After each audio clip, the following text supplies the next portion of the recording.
It's 50 years ago since Alan Ayckbourn's play Absurd Person Singular premiered and became what is regarded as one of the key British plays of the 1970s.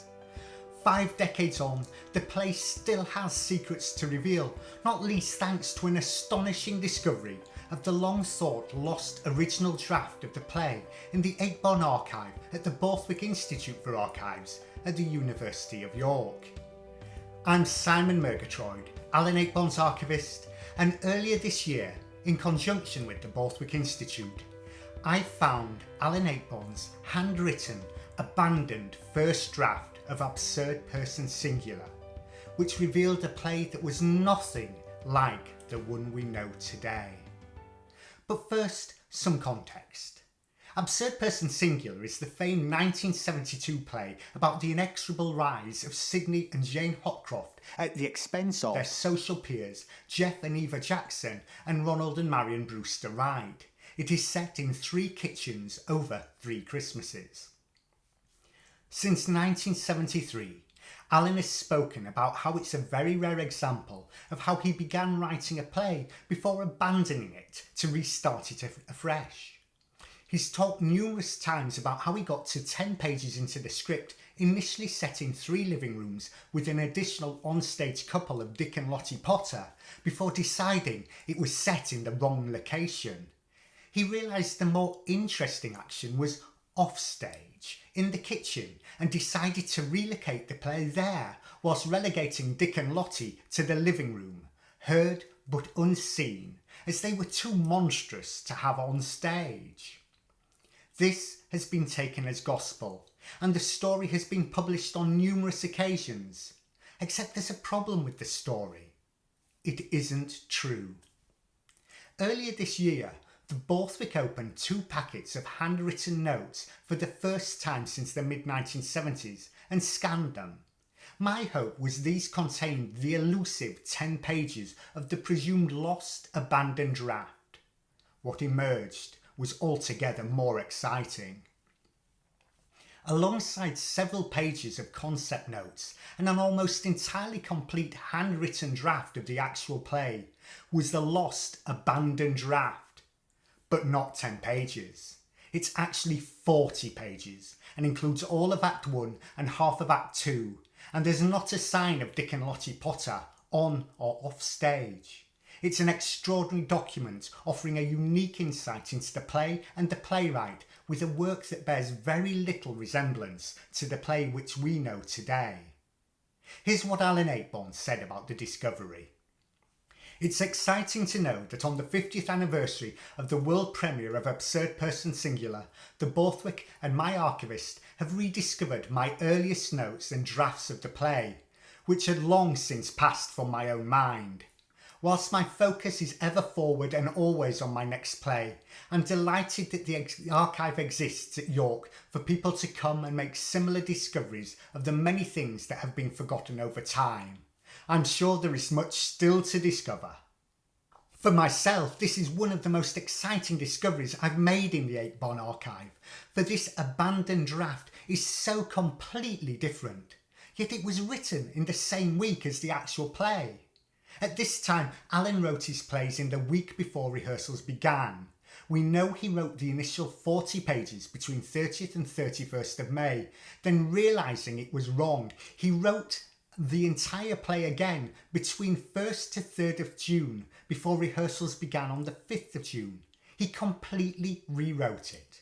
Now that's incredible, not only to essentially produce such a significant piece of work in so short a time, but also to imagine he creates it completely afresh after realising his initial approach is wrong. For the abandoned draft is a version of the play in which Sidney and Jane are only recently married, with Sidney an ambitious grocer with plans to buy land on an estate, a scale model of which he keeps in his bedroom. Jeff is not an architect, but works in displays at a department store, and his wife Eva is a depressed but verbose play school teacher. She spends the second act neither silent nor suicidal, but arguing about her lack of self-worth, whilst discovering her husband is having an affair with Marion. The third couple, the Brewsters as they were then, See Marion obsessed with the haves and have-nots and fixated upon talented people, of which she considers Jeff to be one. Ronald, meanwhile, is a largely passive character, aware of his wife's extramarital affairs, but just happy to play golf and be left in peace. What makes the discovery even more exciting is it has had a domino effect and resulted in several other important manuscripts being acquired for the archives, which combined complete the story of Absurd Person Singular. For it's even less well known that after the play's first performance at the Library Theatre in Scarborough on 26th of June 1972, Alan cut half an hour of material from the play as it was running over 3 hours. The performance on the 27th of June was 30 minutes shorter and became the play we see today. Until now, no one knew what material had been cut. So not only do we now have a handwritten draft of the actual play, there is also a clean copy of the rehearsal manuscript, as well as the actor Christopher Godwin's rehearsal manuscript, complete with all of Alan's first night cuts. This donation from the actor who played Ronald means for the first time we can see what Alan cut and edited from the first performance, and which has never been seen since. All this gives us a unique example in the Ayckbourn archive of a play from concept to abandoned draft, first draft to rehearsal draft, cut performance manuscript to the final polished West End production, which is also held in archive with a stage manager's manuscript. No other Ayckbourn play in archive has either this wealth of material or this unique journey to the stage. Alan is renowned for his first drafts being almost identical to the performed and published edition. Absurd Person Singular is a play which didn't have quite such an easy path and which we can now follow in its entirety. To mark the discovery, I've launched a new website in association with the Borthwick at www.absurdpersonsingular.com, which not only tells the story of what was found and the development of the play, but also features examples of pages from all the different manuscripts. You too can attempt to read Alan's tortuous handwriting, which has been vexing me for several months as I transcribe the pages.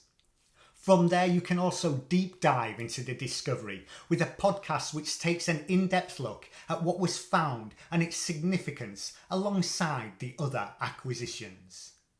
It's been an amazing few months working with this extraordinary discover, which completely alters our understanding of how such a significant play of the late 20th century came to be written and how it originated as something completely different. I hope you'll join me in learning more about this discovery by visiting www.absurdpersonsingular.com or even by visiting the Borthwick Institute and accessing the Ayckbourn archive in person. For me, this discovery is the perfect way to celebrate the 50th anniversary of Absurd Person Singular by discovering more about it and appreciating just what a phenomenal play it is. Thank you for watching. I hope you'll listen to my in-depth podcast about the discovery, and thanks for supporting the channel.